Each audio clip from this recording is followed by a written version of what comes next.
Hello दोस्तों, मेरे channel सुख समृद्धि उपाय में आप सभी का हार्दिक स्वागत है। आज मैं सुनाने जा रही हूँ जितिया व्रत की कथा। तो बढ़ते हैं आगे। पौराणिक कथाओं के अनुसार गंधर्वराज जीमुतवाहन बड़े ही धर्मात्म पुरुष थे।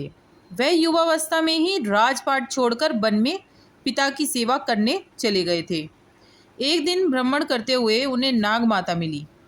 उन्हें देखकर जीमुतवाहन ने उनके विलाप करने का कारण पूछा। नाग माता ने कहा कि नागवंश गरुण से काफ़ी परेशान है। उन्होंने बताया कि वह वंश की रक्षा करने के लिए गरुण से समझौता किया था कि वह प्रतिदिन उसे एक नाग देंगे, जिसके बदले में वह हमारा सामूहिक शिकार नहीं करेगा।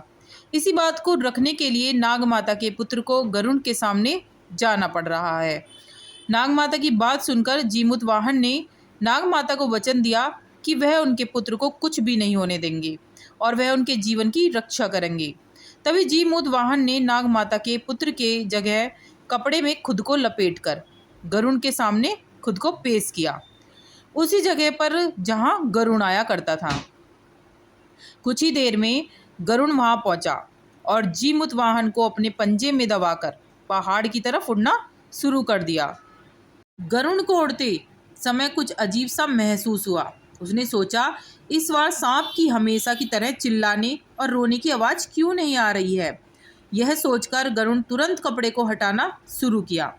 कपड़ा हटते ही उसने वहां सांप की जगह जीमुतवाहन को पाया। जब जीमुतवाहन ने सारी कहानी गरुण से कह सुनाई, यह बात सुनकर गरुण ने जीमुतवाहन को छोड़ दिया और सांपों को न खाने का भी वचन दे दिया। इस प्रकार नाग माता और उनका परिवार भी सुरक्षा सुनिश्चित हो पाई। ये थी हमारी पहली कथा। अब हम सुनते हैं दूसरी कथा। दो बहनें थीं जिनका नाम था चुलिया और सिरिया। चुलिया बहुत मेहनती थी और गरीब भी थी। वह मजदूरी करके अपने बच्चों को पालती थी। लेकिन सिरिया जो थी वो गलत आचरण वाली थी, जो हमेशा मौज और ऐश करती थी और चुलिया से जलती भी थी। हर समय सिरिया यह सोचती कि चुलिया इतना खुश कैसे रहती है। चुलिया की हंसी खुशी सिरिया से सहन नहीं हो पाती थी, जिसके कारण सिरिया चुलिया के संतानों को सताने के लिए कई प्रयास कर चुकी थी और कई बार चुलिया के बच्चों को ख़त्म करने की कोशिश भी कर चुकी थी। किंतु चुलिया के तपस्या और व्रत के कारण उसके बच्चे हमेशा सुरक्षित बच जाया करते थे। एक दिन सिरिया चुलिया के सभी बच्चों को लेकर जंगल में लकड़ी चुनने के लिए लेकर गई। वहां जंगल में लकड़ी को चुनते चुनते बच्चे थक गए और थोड़ी देर के लिए सो गए। बच्चों को सोते देख सिरिया ने सभी बच्चों का सिर काट दिया और टोकरी में रखकर वापस आ गई और चुलिया को वह टोकरी भेंट दे दी और कहा, दीदी, मैं जंगल में आपके लिए नारियल लाई हूँ और बच्चों को खिला देना। चुलिया ने उस टोकरी को उठाकर देखा नहीं और किनारे पर रख दिया। अपने बच्चों की प्रतीक्षा करने लग गई। जब शाम को रात हो गई, बच्चे वापस नहीं आए तो वह परेशान हो गई। बड़े ही करुण स्वर में जोर जोर से रोने लग गई। करुणा भरी स्वर को शंकर पार्वती जी ने से रहा नहीं गया। जब उन्होंने शंकर पार्वती जी ने उनकी आवाज़ सुनी तो उनसे रहा नहीं गया। उन्होंने महादेव से कहा कि प्रभु, कोई दुखियारी बहुत रो रही है। उसके रोने में बहुत दर्द छिपा हुआ है। मुझसे बर्दाश्त नहीं हो पा रहा है। मुझे हमें चलकर देखना ही चाहिए कि कौन रो रहा है और क्यों रो रहा है। तब इस बात पर महादेव जी ने कहा कि यह मृत्यु लोक है, यहाँ पर सारी साधारण सी बात है। लेकिन पार्वती जी के हट के कारण महादेव उनके सामने झुक गए और चुलिया के पास जाकर उसके रोने का कारण पूछने लगे। महादेव जी ने के पूछने पर चुलिया ने अपने रोने का कारण विस्तार से बता दिया। शंकर जी ने जब ध्यान लगाया तो उन्होंने चुलिया के बच्चों को जंगल में मृत पाया। इसके बाद शंकर जी ने पार्वती जी को अनुरोध किया कि बच्चों को पुनर्जीवित कर दिया।